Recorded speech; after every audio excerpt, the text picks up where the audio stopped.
चलो कल्याण करा। पंडित जी पालागी आयुष्मान भाव सब कुशल मंगल है भैया। सब आशीर्वाद है आपके। हाँ। आप से मुलाकात करे आवर हैं पंडित जी। बताओ भैया। 4 साल से बड़ी तमन्ना रही पंडित जी। हाँ। कि आपके मुख राम कथा सुन ली। जरूर, जब कहा तब जनमान सुनाई दिया आपका। पंडित जी ऐसा रहने हमारे ऊपर बहुत बड़ा संकट रहने। हाँ। आप संकट हमारे ऊपर कट गया है। अब राम कथा सुनने के मौका मिल गया है पंडित जी। कौन संकट रहा भैया? उन्हें जो हमारे भैया से मुकदमा ना चलता सुल्तानपुर वाली प्रॉपर्टी का हाँ हाँ। वो केसिया हम जीत गए पंडित जी। गजब कलियुग है भैया, गजब कलियुग है। मतलब एक भाई हुए रहे हैं चरण पादुका धई के 14 साल तक बेचारे इंतजार करे।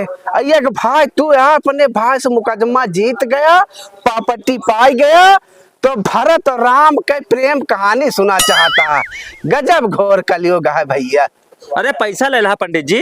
अरे यार तुमको कितना पैसा घमंड होगा, बड़ा पैसा वाले हैं। तोरे फेसबुक पे 5000 फ्रेंड है, और जो ना अपने भाई से बोल चाल ना है ना, जो न 5000 तार फ्रेंड है ना, एक को तो आज साथ ना दही है, वही तो भाई वही साथ दे। बड़ा तू कथा सुनाइए बढ़िया से।